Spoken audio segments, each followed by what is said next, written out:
What's up, Barnhill family? Welcome back to the channel. Guys, this is Yo yo. Nick. This is Nick and I's first attempt at a live stream. So we asked for a little patience and hope that you bear with us here. And guys, this is going to be a live recap results video immediately post-fight of the Makhachev Thiago Moisés fight. So if you have not seen it yet, you might want to turn it off right now because we are going to discuss the results of this great fight. So Yeah, this is a spoiler alert video. So if you don't like spoiler alerts, get out of here and come back later. absolutely. Well, Nick, let's get right into it. I mean, incredible performance for Islam Makhachev. For sure. Looked very good, getting those championship round experience for the first time. He went into the fourth round in his career, his first main event.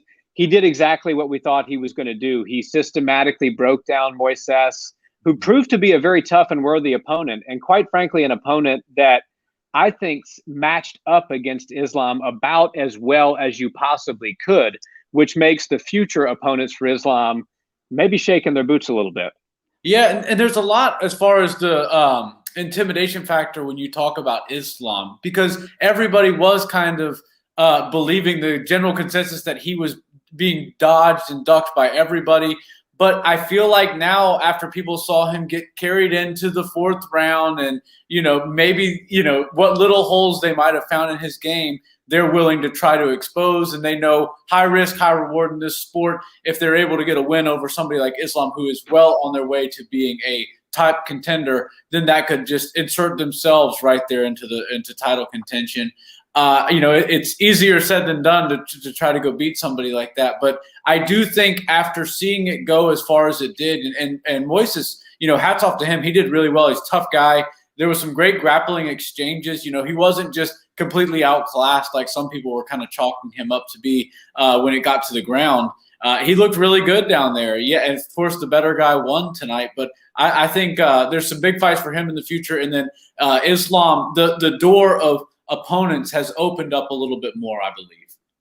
Yeah, I think so. And Moisés certainly showing creativity on the ground when he got slammed there in the fourth round, throwing up that triangle attempt. Obviously, that was thwarted by Islam pretty quickly. Worked on a leg entanglement, was working to get Islam's back at one point.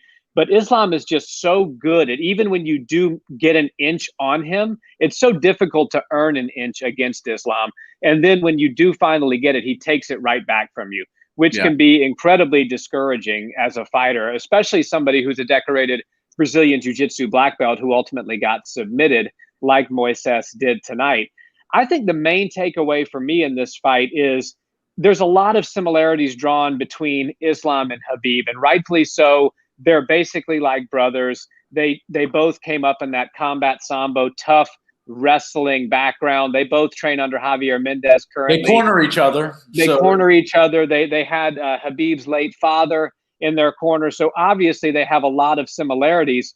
But what I saw tonight was a totally different fighter than Khabib Nurmagomedov. What I saw tonight was somebody who was throwing head kicks, somebody who was dominating in a tie clinch, not afraid to stand in exchange and then set up his shots using really crisp knees in the tie clinch and standing in boxing range with the ability and readiness to throw punches, to disguise takedowns. Again, similar to Khabib, but also different in a lot of ways. Yeah, for sure. And, the big take that everybody kind of had was Khabib is a little bit better on the ground and Islam's a little bit better on the feet, and they're both really good everywhere. And I think that tonight's performance proved that for Islam. He's really good with the crisp strikes. He doesn't overextend on his punches. He's willing to throw some kicks with you. And that tie clinch stuff, I was not expecting to see so much of that, but it seemed like, if he was able to break down the posture of Moisés a little bit better, he would have been able to throw some serious knees to the head and really start to mess him up. But Moisés did a good job fighting it and, circling Islam's back to the cage instead of putting himself up against there.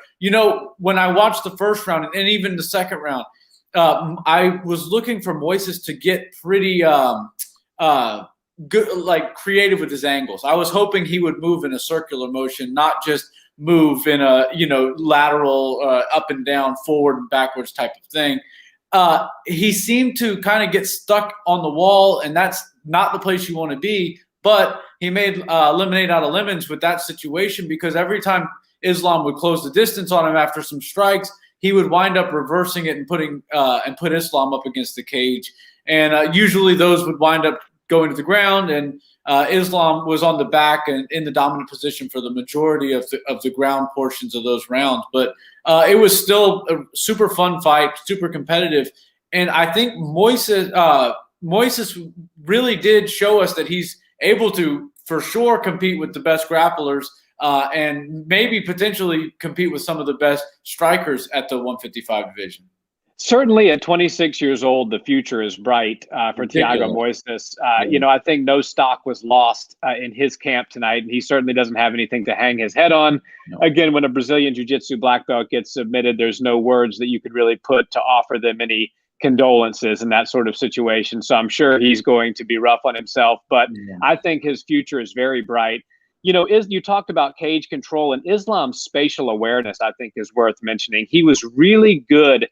And he's almost like Floyd Mayweather in that sense, where he can walk you down and get you to back up without really doing a whole lot. It's just the threat of the takedown and the threat of the strikes to your face, and throwing a few feints and throwing a few jabs there and keeping that forward pressure was enough to get Thiago to back up against the cage. And then he really worked that tie clinch from there, which led to some beautiful inside leg trips and takedowns. And I was really impressed with his depth of takedown ability. When you talk about a grappler in MMA, we just saw this with Ryan Hall in the sense that he's kind of a one-trick pony with regards to how he takes you down. He's going to Imanari roll, and he's going to try to get into some sort of leg entanglement. So if that's his only method of taking you down, he's deadly once he gets you there. But if he's only got one way to get you there, you just stay out of that lane. Islam was hitting trips tonight. He was getting both hands underneath on the double leg attempt.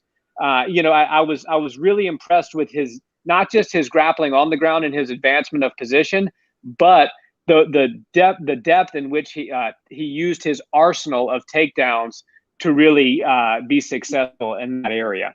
Yeah, and he did one thing that I found to be really good and in favor of him and could be even their style of fighter, which is he was able to keep it on the ground for the majority of the fight, but not be one of those guys where the casual fans and the people that paid their hard-earned money that are sitting in the crowds. I know the Apex is essentially crowdless, but if that was in a big arena, I don't think they would have been screaming stand him up, because he stays relatively active down there. He's always punching. Some of those punches are coming through the gloves and the shield that Moisés had. He was moving from the body to the head and back and forth. And I think that sort of stuff is really important when you are a grappling dominant fighter. You have to be very, very active, or else in a room full of people are going to start booing. They want to see the fights. As much as MMA purists hate it out there, they only make up for about 15 to 20% of our industry. The other 80% are people that want to see good fights. And when they think of fights, they don't think of somebody holding somebody down against their will. They think of people punching and kicking each other. And if you're able to do that while holding somebody down and breaking their will, then it's even better, and they don't complain about that. So I think Islam should get a pat on the back, because I think his ground game is an entertaining ground game, which is easier said than done for sure. Absolutely, especially when you're trying to work a ground game against somebody who's a high-level decorated black belt in Brazilian Jiu-Jitsu who knows how to shut down that submission game largely. And the thing about Islam is, once he gets you to the ground, it's literally, as I believe it was Paul Felder that said it tonight, it's pick your poison. Do you want to be submitted? Do you want to be ground and pounded? And he kind of works in a mix of both. He'll threaten the submission to advance the position and then throw a few shots in and then move the position again, lock up a submission from there. So it's very entertaining fighting on the ground. And I think that's a great point that you brought up, because as we do get back into live gates, live audiences in the crowd, you do have that casual fan base that doesn't want to see a fight take place on the ground. But to me, that 4-round fight, which largely took place on the ground, with some exception and some good striking, but it was mostly a ground fight, was wildly exciting. And Nick, if I may, just a second, we have some people commenting here on the live. So I'm just going to put them up here. And guys, again, this is our first live stream, so bear with us. We have the Eagle. Alhamdulillah. Yes. Congratulations to you. That's got to be Khabib himself, right? Yeah, I think so. How's it going, man? Thanks for joining us. Hope you enjoyed the fight. Yeah, thank you for joining the live. And then we've got all the way from Nigeria, IFY. I know, great job, guys, Nigerian fans. Shout out to you. I like that. Thanks for joining us. How'd you enjoy the fight?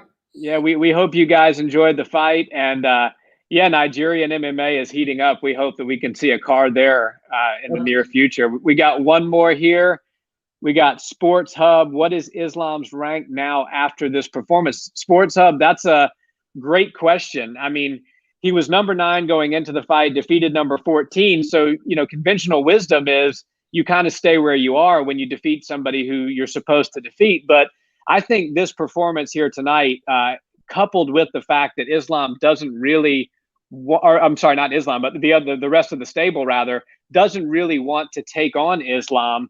I think we will see him get a few bumps in the rankings here. What are you thinking? I'm thinking maybe 7, maybe 6, but it doesn't really matter because he's getting a big fight next. Yeah, I think he could become ranking neighbors with Conor McGregor. Conor was number 5 and just took a loss, and he just won this fight against Moisés. So I do see both of them winding up in the 6 to 7 area. I think Islam probably deserves a slightly bigger bump, but just because there's such a logjam at the top of 155, I can understand why he wouldn't quite crack the top 5 after tonight's performance. But make no mistake about it, he didn't take any damage tonight. I think he's more than ready to compete again before this year ends.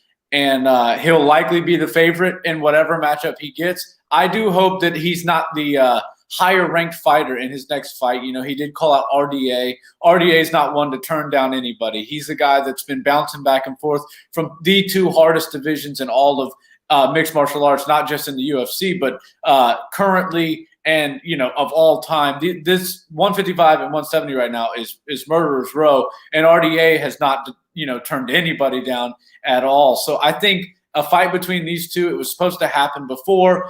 There's a little bit of beef going on between them. And I kind of love the angle. I have to give RDA some credit because a few months back, if you guys remember, he said that I'll fight Islam under one condition. You give me Khabib next if I beat him. And I love that. I don't think Khabib's coming out of retirement, and I certainly don't think it's going to be for RDA. RDA doesn't have a belt or anything like that, and Khabib not having his belt anymore means that it wouldn't be a title fight. So that makes no sense, but it is a great negotiating ploy, and I think it's something that the fans would like, I would like, and even if the second fight doesn't happen, I would really like to see RDA in there versus Islam.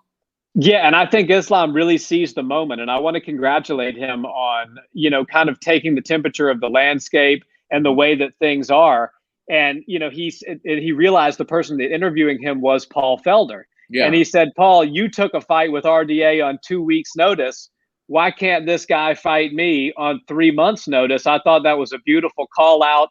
And there really is no answer for that. I obviously the Khabib fight against RDA, if he were to beat Islam, which I don't think after tonight's performance that I would be picking RDA to win that fight. But that said, that will, even if that were to happen, that will never materialize. But it does make for some fun talking points. We got a few more people here in the live chat, guys. We just want to acknowledge you all. Bring them on. Joey Cruz, sup, guys? Thank you for joining the live. This is the first one, so if we're having any glitches here, we apologize in advance. Yeah, it's running smooth on my end, but everybody's computer's a little bit different. Yeah, comment and let us know if you can see us well and if everything's coming through. Jordan H says, excited for the top dogs in the lightweight division, is super stacked. What do you guys think about Islam versus Tony? Jordan, you must not like Tony very much. No, I like this. We were promised Khabib versus Tony 5 times. If I'm wrong, it was 6, and we never got it. And the closest thing we can get, it's like with that meme that always goes around. I want Khabib versus Tony for dinner, and then the parents like, well, we have Khabib and Tony at home. And that's kind of like this version, like I wanted Tony and Khabib. It's not going to happen. We get that now. But the closest thing we could get to that is Islam versus Tony. And even though the ship sailed on the original fight, the Khabib versus Tony, and kind of the aura and the just the legend around Tony Ferguson has slightly gone away after his last few fights, I would still love to see that fight. I think Tony Ferguson has only been in tough fights so far. He's shown us that he's still a true warrior and still deserves main events, co-main events, really hard fights. And I don't think he'd like it any other way. I think he still wants to have the weight of the world, doing free fight main events or doing pay-per-view co-main events, things like that. And he would probably love to fight somebody like Islam, who's a budding contender in the division, and obviously has a close relationship with somebody that he has had an extensive back and forth relationship with. Yeah, I mean, listen, that would be the fight of the guy who taps everybody out against the guy who doesn't tap. Yeah. I mean, Tony Ferguson here in Houston, everybody was screaming tap in the arena with that heel hook that Beneil Dariush put on, who actually Beneil might be a contender down the road that would be fun to see Islam compete against. But I think Tony versus Islam does make sense. And as you said, we were supposed to get that Tony Habib fight all those years ago and that many times over, and it just never happened. It was a cursed fight. As you said there, Jordan, I think there's no better way to put it. But hey, I'm down for Islam versus Tony. I would pick Islam to win that fight. Seeing Beneil dominate that fight against Tony here in Houston not that long ago and being able to kind of stay on top of him and smother him. I think Beneil's a very talented fighter, but I don't think he's got near the top pressure that Islam has. So I wouldn't see that fight necessarily going any different way, but it would be fun nonetheless. And I think a lot of people would be rearing to see that one. And guys, thank you all for the questions, by the way. We got, looks like 22 people in the live chat now, and we really appreciate it. So keep them coming. We're going to have to do more of these live streams and do Fan Question Friday or something like that. For sure. And one thing on that, too, is, historically in the sport, winners fight winners, losers fight losers. And while we're just throwing names around and we want to bring Islam in because he just fought, I think, Islam and Beneil, that would be a fun one. And then, Tony Ferguson and Michael Chandler, they've both suffered losses. They're trying to get back into their winning ways.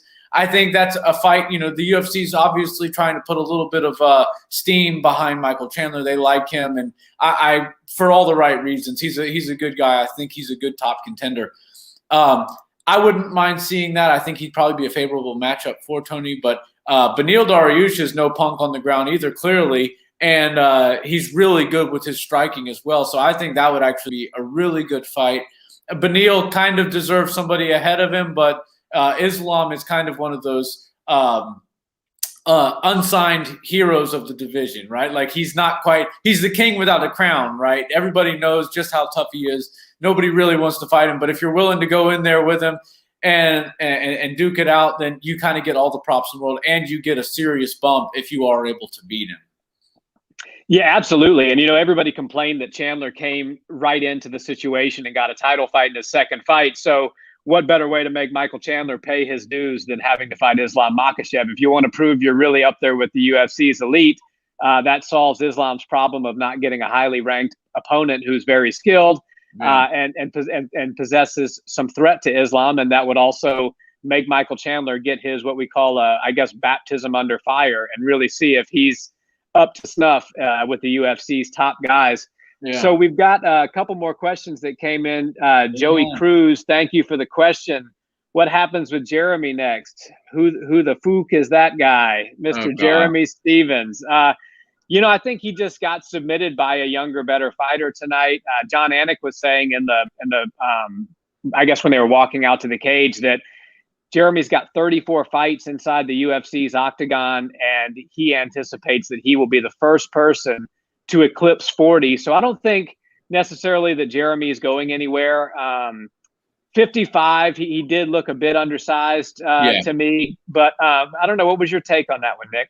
And, it was over too early to be able to really pull a bunch and break down the fight. Obviously he was in there with a tough guy. Gamrot is legit.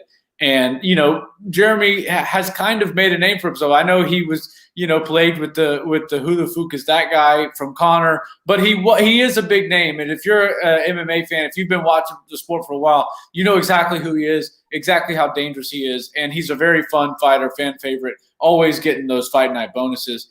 he was not the better man tonight, and he got caught real early and wound up with the second place medal. But it's hard when you're a guy like him and you're going in there with somebody like a beast that really wants to put a name like yours on their resume, and they just kind of catch you. They kind of catch you too quick before you can even get a fight going. I guess you don't want to be a slow starter in this sport. Ask Donald Cerrone. That doesn't work out for you. That is for sure. Speaking of people who almost have 40 fights in the UFC, we got another question in from Jordan H. Why not Chandler versus Justin? Both bangers. Yeah, no, sign me up for that. I'm just thinking if that fight doesn't materialize, that Islam would be a good option for Chandler there. But it does kind of bother me that Justin has kind of been out, just out. Where is Justin? We know he's training. He's working with Kamaru Usman. He's in Colorado. We see him in all the embeds when his teammates are fighting. We know he's in the gym. So we do kind of have like our a GPS on him. We know where he is, but I want to see him fighting. I think he's without a doubt one of the most exciting fighters, not just in the division, not just in the UFC, but in all of sports. He's just so exciting as an athlete. So I would really like to see him get back in there and fight somebody. There's a ton of good options for him. He'd be the favorite in a lot of fights. But the fight that sticks out to me the most of all for Justin Gaethje is Michael Chandler. I just think that's a dream matchup. It's kind of like a refined evolution of Eddie Alvarez versus Justin Gaethje, right? They both, Eddie and Michael both came over from Bellator, and Justin came over from World Series, and I think that would be a lot of fun. It would be a fan favorite. I would go ahead and write $50,000 checks to both of them if I was Dana White, because that's going to be an insane fight that warrants some bonuses. Yeah, and that's the thing about Justin is we haven't seen him. He did just disappear basically, but he's trained. We know where he is. He's training with Trevor Whitman and Kamaru Usman. He's Kamaru Usman's main training partner. So when that's your main training partner, and you see what the products that are coming out of that gym right now in Colorado are. Yeah. To me, Justin needs to really come back and make a statement, because if you're going to be gone for this amount of time, you really need to come back and show that you've evolved and developed as a fighter. So maybe Justin will surprise us all and come back even better and more exciting than he was before, and that would certainly be incredible. So we got here, Ifiano. Nick, your attempt at saying this was better than mine. I apologize. I am the first to admit I'm terrible with names here, but Conor versus Tony Ferguson is the fight that makes sense for Conor next. McNuggets. I think Tony would love that one. Yeah, but I don't think Tony's going to sideline for all that much time. I think we'd rather see Tony fight sooner than later. And look, we can't kick a man while he's down, even if he does have more money than he knows what to do with. Conor is out. He's not medically going to be cleared until January. And even if he does have a speedy recovery, speedy rehabilitation, and then is able to get back on his feet and training, he's still 6 months away from getting back to fight camp ready. So I think we're at least 12 months away from a Conor McGregor return at least. I'm going to lean closer to about a 16-month return for Conor McGregor. And I just think that we could see Tony Ferguson fight a couple of times before then. And I think there's still so many fun matchups for Tony at 155. Yeah, and pushing 40 and with Conor's time frame, I think to sit around and wait for that fight to materialize wouldn't make much sense, but obviously it would be a ton of fun if it did happen. Let's just change gears here real quick to the co-main event. Miesha Cupcake Tate made her return tonight against Marion Reneau and got a great finish there. That was an excellent fight. She came back. You saw a little bit of the ring rust in the first round, and she was having some success with a sort of a front hook followed by a straight right, and then using that to set up a takedown and advancing position. What did you think of Cupcake's return to the octagon? And guys, comment, let us know what you thought as well. Yeah, she looked like a woman on a mission. She was out there to kill. And, her camp was saying that she had some really good sparring rounds, some really promising rounds in the gym leading up to this fight. She just seemed like a fresh version of herself. She's still so young. At 34, even in fighting, that's a young age. And some of the women have been able to extend their careers a little bit further than the lighter weight men. But what really impressed me was her ability to evolve as a fighter. When you think of somebody like Miesha Tate, who hangs up the gloves 4.5 years ago, you think you're never going to hear from him again. You might see him on the broadcast team. You might see him doing this, that, or the other thing, start a YouTube channel, something like that. But you don't think about just how tough they are, or how hard they might be working in the gym.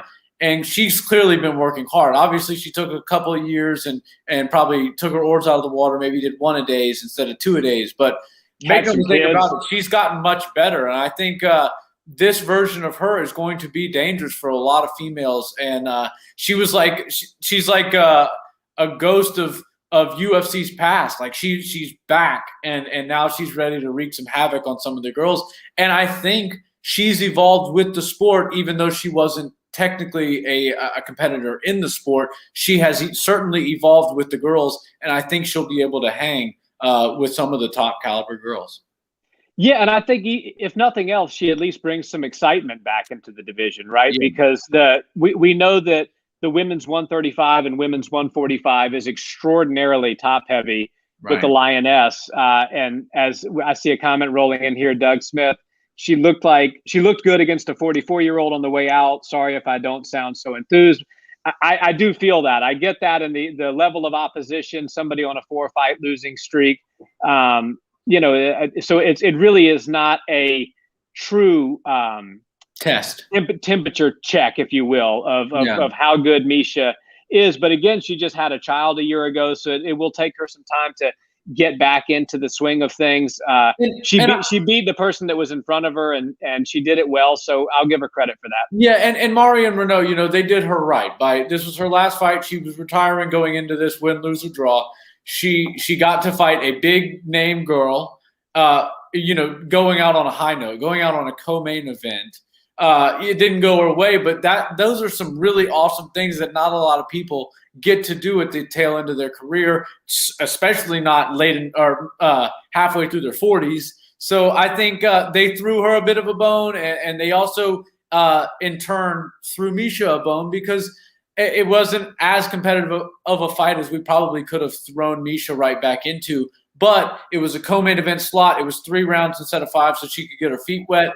And it did a serious veteran and Reneau a favor, giving her a high-profile fight to ride off into the sunset with. Yeah, you get to go out on a co-main event. I think that's kind of a cool thing. It's a nice story to tell your children, your grandchildren. And for somebody that started mixed martial arts at 36 years old, she obviously knew a UFC belt was not in her future, but she said, I wanted to prove people wrong. I wanted to prove people that if you believe in yourself and you want to work hard at something and you dedicate yourself to it, you are the one who sets limits on yourself. So I thought that was a pretty cool thing to say. Yeah, so congratulations. She looked better at 44 than a lot of the some of the female fighters that are in their 20s or their early 20s, or physically she looked really good at 44. I think that she's still going to be doing athletic or physical adventures and endeavors, and she'll probably have a really fun life from here on out. But it's cool to see somebody close a chapter with no with no regrets. Walk away with no regrets and with your head held high. So Doug Smith commented to follow that up, Miesha versus Aldana would be a great next test. Yeah, Irene Aldana looked phenomenal in her last fight. That would be a scary fight. That might be a test too far this early on. But, hey, Miesha said she's chasing belts. So if you want to chase belts, you got to beat people like Aldana. So I like it. You got to jump right into the deep end. Aldana is as deep as it gets, so I think that might be more than she can handle. But this is not about padding records and fighting tomato cans. This is the UFC. This is not boxing or anything like that. We're in it for the best fights with the best competition, and I think Miesha can probably rise to the occasion. We've seen her in tough wars. We've seen her in great fights and handle a lot of adversity in the cage. And I would be really excited to see who she fights next. We don't have somebody, but hopefully very soon they'll give us a date, because even though she's 34, it's time to keep that keep that train rolling rather than wait. I'm sure the last thing after a 4.5-year layoff she wants to do is wait any longer. Absolutely. Absolutely. Well, Nick, this live has flown by. We've gone almost 30 minutes now. So, wow. Guys, thank you all so much for joining and for the great questions. I think we're going to have to do more of these lives. And if we had any glitches, as I said, I apologize. This is our very first live that we've ever done. We're going to try to do more of these fan questions. We love the questions that you guys ask in the comments. So drop us a question in the comment section of this video. We'd love to answer them on our next live. And thank you guys so much. Congratulations to Islam Makhachev. Beautiful performance. Nick, you got anything to say before we wrap? Yeah, I hope everybody enjoyed the fights as much as we did. I see a ton of new names in the live chat. So I really am grateful for everybody that showed up. Your questions are awesome. I hope we got to as many of them as we possibly could in this short amount of time. But let's carry this momentum into the next one. This was a lot of fun. I hope you guys enjoyed it. I think for a first live, it was a lot of fun, and I can't wait for the next one. Hey, there's a great card next weekend. We got Dillashaw and Sanhagen, and I think that one would be perfect for another live. I think maybe after that fight, which I'm leaning towards TJ Dillashaw. I think you are as well. But we'll do a full predictions video that's coming out later this week and break it down with the odds and all that kind of good stuff. But maybe we'll go live after that one. It's a pretty good card itself. Yeah, it's the return of the old champions. Miesha Tate this weekend, TJ Dillashaw next weekend. So we could do that for sure. Guys, thank you all so much again. We really appreciate it, and we hope you all have a wonderful night. And if you've enjoyed this video, a like, comment, and subscribe to the channel is always much appreciated. Guys, the comments are great. Keep them coming. It's a large part of why we do this, and we sincerely appreciate it. Yes. So have a wonderful night, guys. Peace.